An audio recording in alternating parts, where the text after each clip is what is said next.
distributed these packets, there was an old lady who came.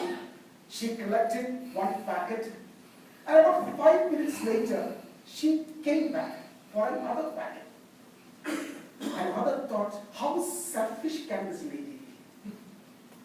And I said, here are so many people suffering, and here is this lady thinking of herself. So she and a couple of sisters followed this lady. They went into this slum area, and they saw that she entered a kind of rudimentary plastic shelter. Those you see in Mumbai's slum areas. And this lady went in there, and Mother Teresa followed her. And they went there and accused her, Mother, how could you be so selfish? In this city where there is so much of shortage of food and virtual famine, you have decided to take 2 packets for yourself. And this lady quietly drew a curtain aside. Behind that curtain there was another lady. And this lady said to Mother Teresa, Mother, I just wanted one package. But this lady is a Muslim lady. If she steps out of this house, she will be killed by all these communal gangs walking around there. I took that second package for her to sustain her. And Mother Teresa said, I saw the face of Christ in that lady. I saw the face of Christ in that lady. And so my appeal is that when we come together, does the love of Christ so fill you that you can look at somebody else whom you may like, you may not like, who may not agree with everything you are, does not like you for what you are, but can still embrace them and just say, I see the image of Jesus in you.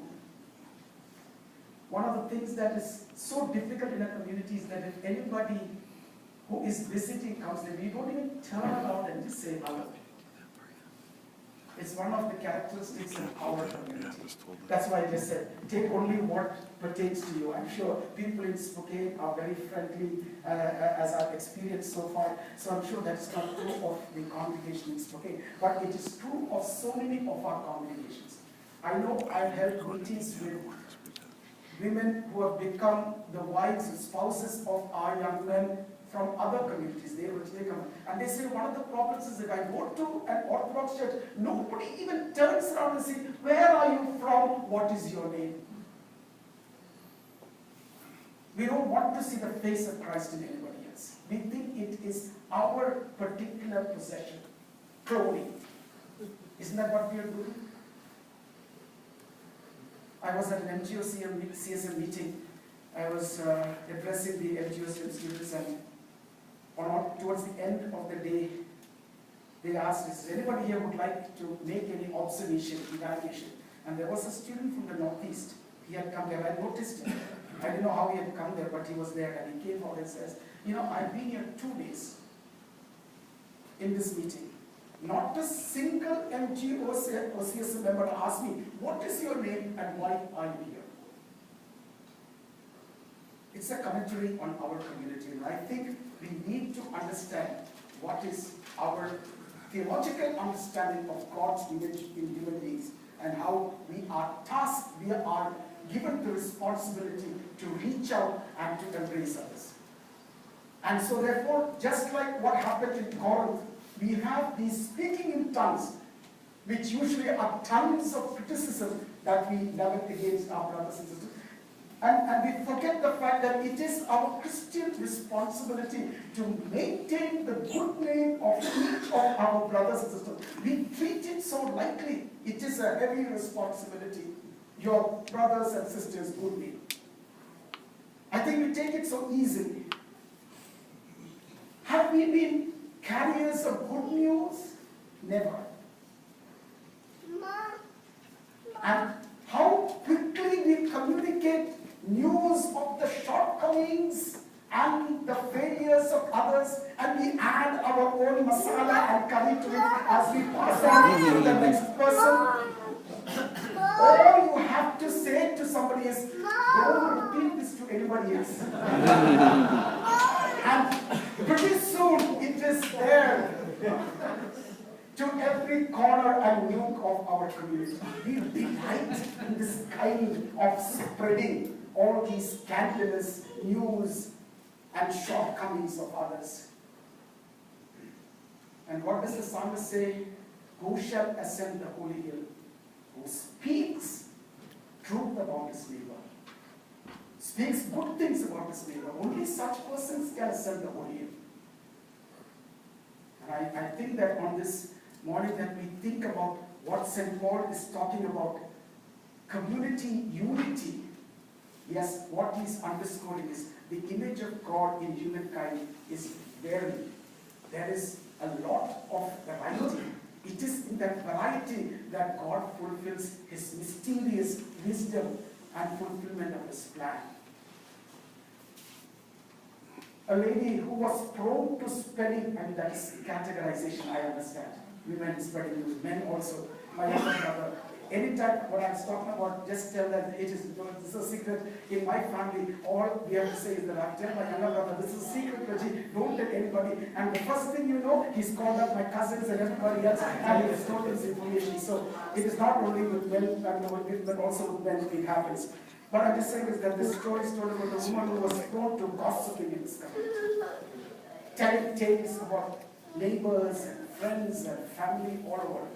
And so one morning she was struck by conscience with regard to what she was doing, and she said, I have to go. And she went and talked to a religious leader, and she said, Guruji, I said, I have got this problem. I constantly gossip and carry tales about men and even my neighbors, my friends to one another. There's all kinds of problems in the community because of that. And so the religious leader said, I want you to go out and pick a sack full of feathers. And so this lady dutifully went and picked up feathers from all over the area and put it into this bag and came over to the guru, the religious leader. And then he said, lady, I want you to go and take this bag of feathers and spread it all over the city. She did. She decided this was propitiation for what she was doing, and she went and spread it all over.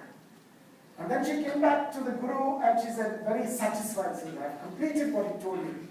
And then the guru told her, now go and pick up all those feathers.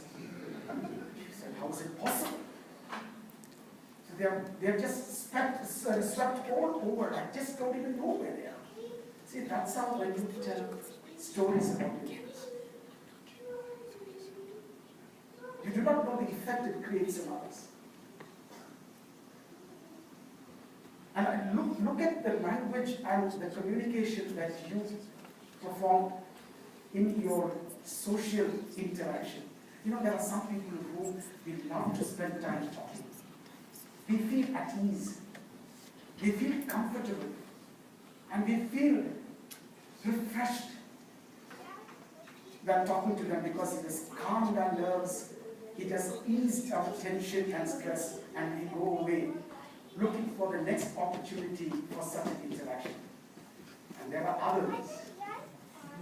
The moment they come here, we begin to itch. Because you know what they're going to talk about, what they're going to say. There's nothing but negatives which come out. It is important because this is the image of God in you. You have to be responsible not only for yourself, your tongue, but about the good name of your neighbor and your brother and sister. St. Paul talking about community dynamics. And he says, what destroys you, according to what my perception is, this kind of lack of unity. And in our community, I think that is demonstrated most seriously by our lack of responsibility for the good name of our brothers and sisters, our constant and probably very happy experience of spreading the stories of the shortcomings of our brothers and sisters to one another. I think ultimately it is because we want to use it as a fig leaf to hide our own shortcomings. See, that's what we do. Because we cannot accept ourselves, we try to constantly find fault with others. I've tried to connect 1 Corinthians chapter 12, verse 12 with our contemporary situation. Let me just add one more verse, and one more, and I shall conclude this particular discussion here. And that is, as a result of all this, what, as I said yesterday, was a history of lost opportunities for the Corinthian community and also for the Malankara Orthodox Church. You know, if you look at how our constant bickerings, whether it's the managing committee or the assembly, general assembly, there is no united understanding of what we want to accomplish. I was in this country from 1973. I have seen the origins of the American diocese as it was united, and then later as it was bifurcated into two. The present signs of growth and all the dynamism is something that I'm really very much enjoying, because there was a time I used to cry in despair at the self-destruction of our churches as it began to come together as the Diocese of America. And I'd seen them. And I kept thinking, I says, how many lost opportunities we have had. I used to go and visit the Matoma bishop and his priest, and I would see their progress, and my heart would cringe at the fact of how we had destroyed ourselves. It's constant bickering. And it is because of our inability to make gains of all the opportunities that we constantly are attacked, and we are, our strength is lost because of our failure to unite in a common goal. You know, in Mavelikara, I don't know if anybody is here from Mavelikara, in St. Mary's Church, Mavelikara, you know, if you go from Chennur and if you cross the highway and you go towards the St. Mary's Cathedral, you, on the left-hand side, you'll see a vast tract of land, which is now the industrial estate. It's about, I think, about 18 to 20 acres of land. This was originally the property of the St. Mary's Orthodox Cathedral in Mavelikara. It was purchased for a college, and the managing committee could not resolve what to do with it, how to do it. Eventually they fought so much that they had to sell it. And the CSI Church has now got a nice college in Mavelikara, Moore College. Lost opportunities. Babur, the Mughal emperor, as he comes from Afghanistan, across the Hindu Ocean, he comes to the Gangetic Plain and sees the Hindu armies ranged all over. And at night time, he sees so many